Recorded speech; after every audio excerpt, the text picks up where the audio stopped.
Alrighty.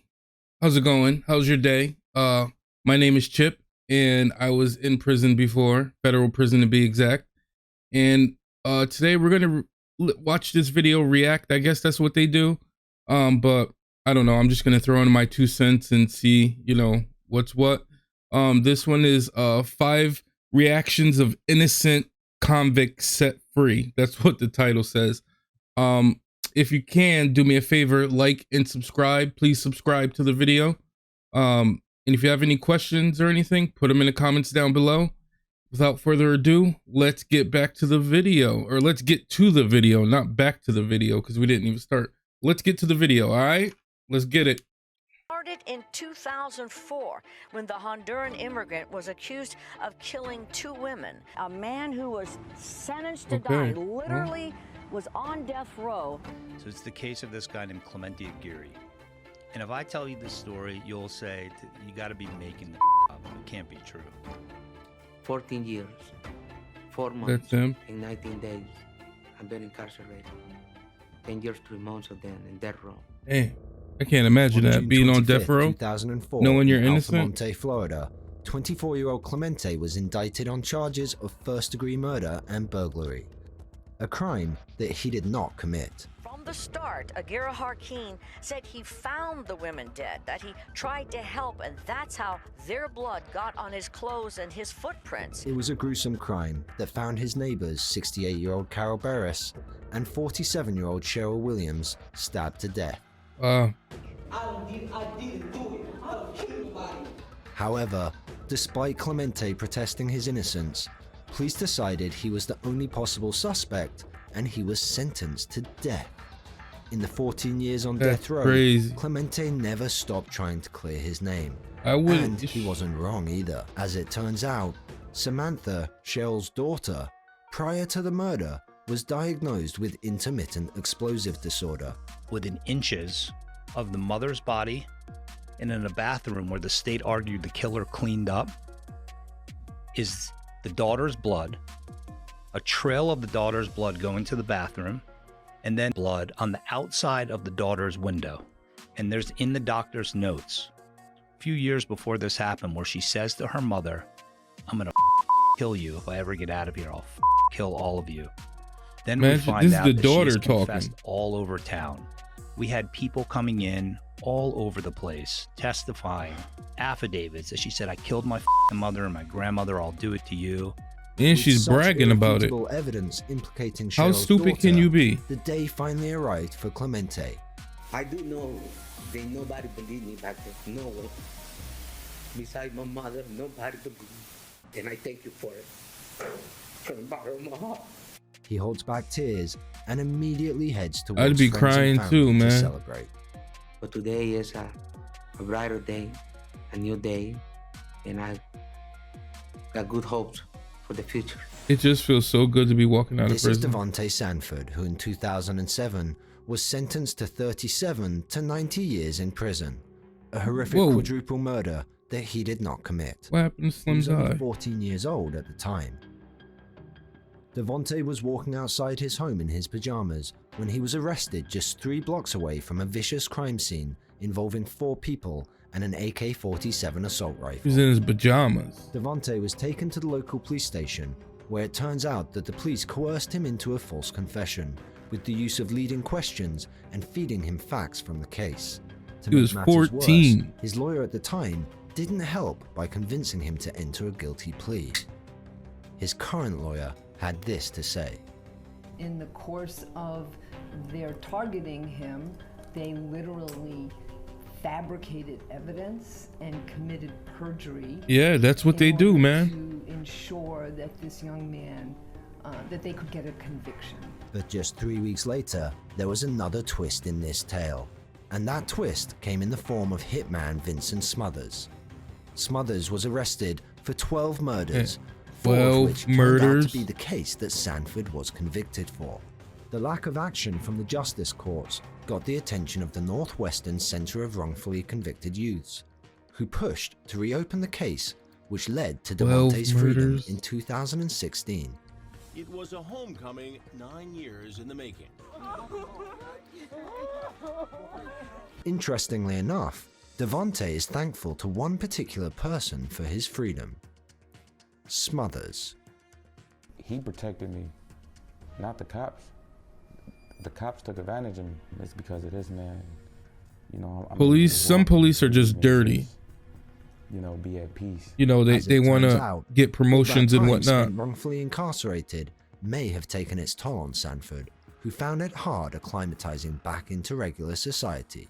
New and serious trouble for Devontae Sanford. The 25-year-old was convicted of murder here in Detroit, then exonerated and released from prison.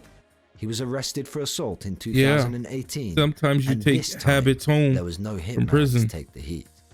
I take little habits home from prison. In 1991, Queens, New York, 19-year-old Gregory Counts and 21-year-old Van Dyke Perry were sentenced to life in prison for a crime they did not commit. The victim was held at knife point out front of her Queens home, thrown into a car, and driven to Central Park, where she was then raped multiple times. She claimed that the men responsible were Counts, Perry, and a third unknown man. In 2017, after having already served 11 years, the Innocence Project reinvestigated the Counts and Perry case using DNA that was retested. DNA cleared both Counts and Perry from the semen found on the victim. Look at that. It led to a man who was deceased. Weird, right? So why would the victim make up such a heinous story and send two innocent men to jail? The answer will get your blood boiling. The complainant now admits that her boyfriend forced her to lie and falsely claim these men sexually assaulted her. Her boyfriend was trying to avoid having to pay a debt to these two men. All that for a boyfriend avoiding debt. The things we do for money. They were probably his drug dealers.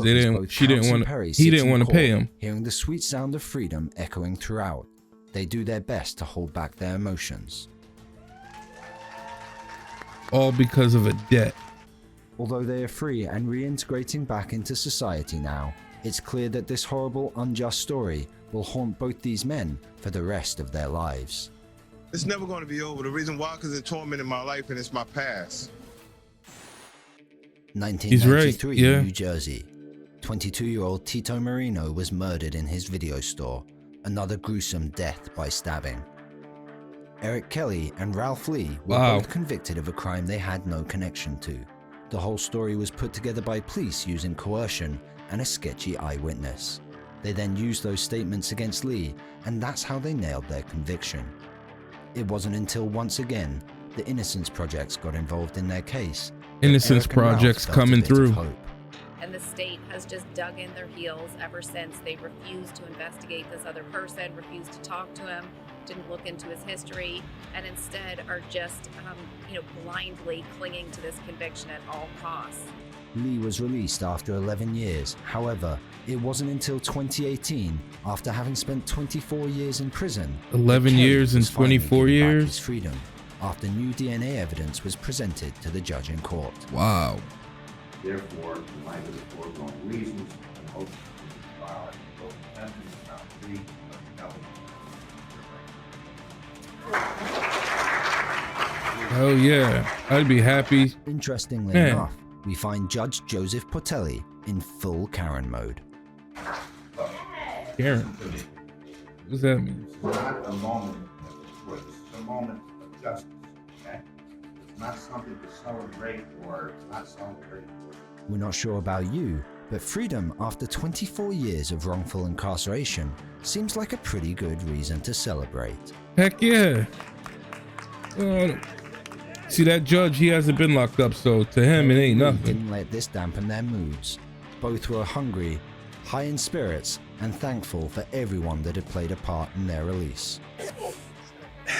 Mainly, I want to eat. I'm a little hungry. Be with my legal team. I want to thank them. I want to thank my family. First Look at her. She's happy. It's been a long time. I just don't know. I'm just out of words right now. I'm just feeling good right now. That's all. What would you want someone who didn't know anything about your case to know? I'm an innocent man. That's right. I didn't do it. All's well that ends well.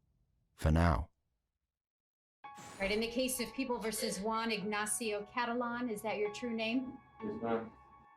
This is Juan Catalan, the man saved by sitcom. an alibi caught on camera, but not in the way you think. What? On May 13th, 2003, got locked up and he was on TV or 16-year-old something? Martha Puebla, a witness in a case of a gang slaying, was shot and killed in front of her home in Sun Valley, California. Yeah. It wasn't until 3 months later that the FBI arrested 24-year-old Juan Catalan during a raid in front of his family's machine shop. Juan was interrogated for hours. It seemed like they already had a huge amount of evidence against him. A witness sketch that looks like you. A witness that was supposed to take the stand against your brother gets murdered in cold blood. It doesn't look good.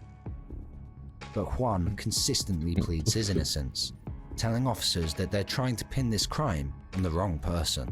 You guys are gonna take away my life for this bullshit. Oh, sis, you killed somebody. Wait a minute. Those are very strong words right there. Absolutely. I did not kill nobody. I would never kill nobody. I'd never do anything to hurt anybody. Convince us otherwise. As things get sticky, Juan remembers Convince that he us was at a otherwise. Dodgers game with his daughter on that day. But a stadium full of tens of thousands of people, what are the chances that someone captured him there? And even more so, the chances that you'd be able to retrieve said footage. Well, this is where this case becomes wild. Juan remembered he was on TV, but not the Dodgers cam. It just so happened that Larry David, the creator of Seinfeld and star of the HBO show Curb Your Enthusiasm, was shooting an episode in the exact same aisle as Catalan and his daughter. What are the chances? I picked up a hooker in the carpool lane and took her to Dodger Stadium. What are the chances? Hey. Juan's lawyer contacted HBO, got access to the footage of that episode, and ran the tapes. Hours of research brought no results, and he was running out of tape and felt like he wasn't going to get what he needed.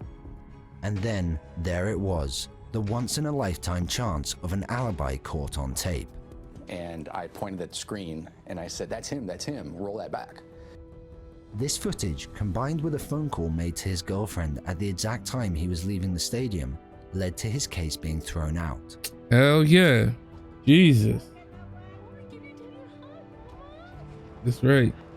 Go see your kids, see your dad. Yeah. Both detectives were found guilty of coercion and falsifying their reports. Good, good. As for Juan, what can you say? Talk about being in the right place at the right time. From getting the tickets on the day of to being caught on camera, but what are the chances that out of 58,000 seats, they're filming that's crazy. on my aisle? I look at it like I did win the lottery because I got a new opportunity at life, with my family. I was so happy and grateful for that. Absolutely, man. Alrighty, so there you have it. It's crazy being locked up like that. And when you walk with, like, even if you do your time and then it's time for you to leave, it feels so good to walk out of a prison facility. Man, it's one of those things, like, it just feels so good. There's a weight lifted off your back. It's great, man. I can't even explain it. And they say, don't look back at the prison or something. If you look back, that means you're going to go back or something like that. So yeah, don't look back.